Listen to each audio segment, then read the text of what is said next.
अस्सलाम वालेकुम। मेरा नाम डॉक्टर शाहिदा वज़ारत है और इस वक्त मैं आपकी तवज्जो मुल्क के सबसे अहम मसले की तरफ कराना चाहती हूँ, और वो ये है कि मुल्क में जो माली बहरान और इक़्तिसादी बहरान है वो अपनी जगह है, फिर इसके साथ साथ सियासी बहरान भी बहुत उरूज पे है। और फिर आप देखिए कि जो पाकिस्तान पे हमले हो रहे हैं, स्टेट ऑफ पाकिस्तान पे पाकिस्तान के फ़ौजियों को शहीद किया जा रहा है, तो इन सब को एक क्लाइमेक्स की तरफ ले जाया जा रहा है बहुत ही सिस्टमेटिकली।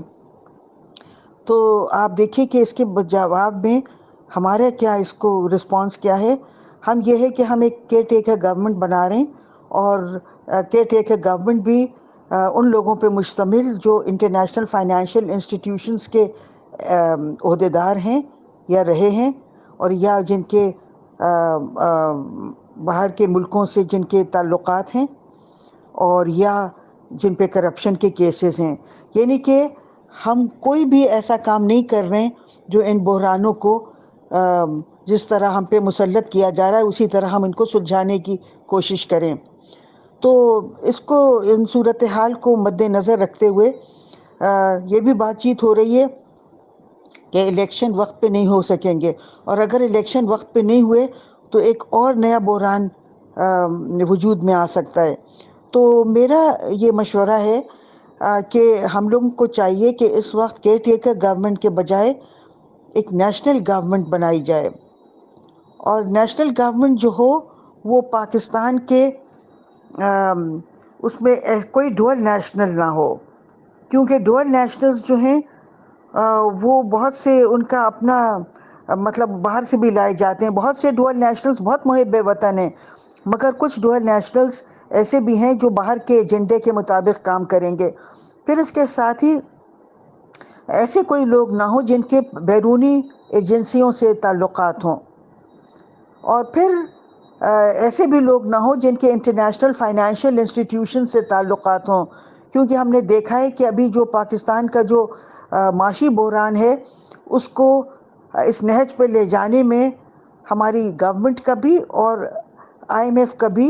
बराबर का रोल है। तो इसलिए ऐसे लोग ना हो जिनका कोई अपना सियासी एजेंडा हो या माशी एजेंडा हो, तो उसमें आप उनको कोई किसी को शामिल ना करें जो इंटरनेशनल फाइनेंशियल इंस्टीट्यूशंस के या गैर मुल्कों के तनख्वाहदार हैं। फिर ऐसे भी लोगों के नाम आ रहे हैं जो जिन पे बहुत ज़्यादा करप्शन के केसेस हैं, माजी में भी रहे हैं, और जिन्होंने बहुत दौलत लूटी है पाकिस्तान के प्राइवेटाइजेशंस वगैरह के ज़रिए। तो मेरी उन तमाम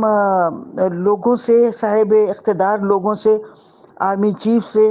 ये मेरी गुजारिश है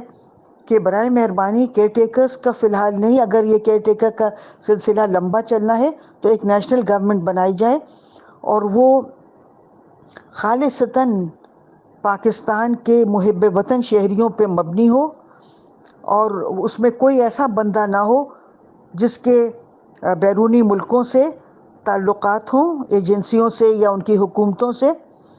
और कोई आलमी मालियाती इदारों के तनख्वाहदार ना हो या ऐसे ना हो जो उनके तनख्वाहदार रह चुके हों, और ऐसा कोई बंदा ना हो जिस पे करप्शन का कोई भी केस हो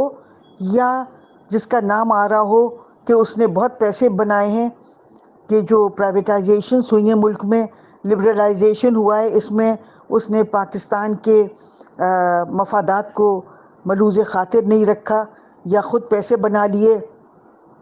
या किन्हीं और मुल्कों के मफादात के लिए काम किया, या पाकिस्तान के देरीना राज अफशा किए। तो ऐसे लोगों के नाम ना हो, खालिसतन मुहिब वतन लोग हों, काबिल लोग हों, उनको अपना काम आता हो, और ईमानदार हों, उन पे कोई करप्शन का इल्ज़ाम कभी ना लगा हो, और उन्होंने कोई भी अपनी पोजीशन को अपनी ज़ात के लिए इस्तेमाल ना किया हो। तो इसमें मैं समझती हूँ कि एक बहुत अहम रोल हमारी एजेंसीज अदा कर सकती हैं लोगों की वेटिंग करने में और उनकी निशानदेही करने में कि वो किसी बैरूनी मुल्क के लिए काम तो नहीं कर रहे हैं, और वो आलमी मालियाती इदारों के तनख्वाहदार नहीं है, ये तो खैर हम सब भी बता सकते हैं। और ये कि उन पे करप्शन के کیسز کا بھی ہم لوگ بھی بتا سکتے ہیں اور ایجنسیز بھی اپنا رول ادا کر سکتی ہیں. تو میری گزارش ہے کہ اب اس وقت پاکستان جس نہج پہ پہنچ چکا ہے، اس وقت ہمیں بڑی طاقتوں کو خوش رکھنا بالکل ضروری نہیں ہے، اور نہ ہمیں یہ ضروری ہے کہ آئی ایم ایف کی کنٹینیوٹی ہو پروگرام کی، کیونکہ آئی ایم ایف سے بہت زیادہ بہتر ہمارے پاس آلٹرنیٹیوز موجود ہیں. اور اگر پاکستان کو ایک ایسی حکومت مل جائے جیسی کہ میں بات کر رہی ہوں، تو پاکستان کا جو بحران ہے اس کو 5-6 مہینے کے اندر اندر حل کیا جا سکتا ہے. اور میں آپ سے یہ ایگزیجریشن نہیں کر رہی ہوں، میں بہت وثوق کے ساتھ کہہ رہی ہوں کہ پاکستان کا جو اصل مسئلہ ہے وہ معاشی نہیں ہے، وہ اقتصادی نہیں ہے، وہ پولیٹیکو سوشل ہے. اور اگر ایسی حکومت آ جائے تو 5-6 مہینے بہت زیادہ نہیں ہے، اس میں پاکستان کا تمام معاشی بحران کو حل کیا جا سکتا ہے. بہت شکریہ. اور میں یہ بھی چاہتی ہوں کہ ہم سب جو بھی لوگ ہمارے ہیں اقتدار میں، کوریڈورس آف پاور میں، خاص طور پہ آرمی چیف، ان کو اپنا رول ادا کرنا ہوگا اس وقت اس ملک کو بچانے کے لیے. بہت شکریہ. اللہ حافظ.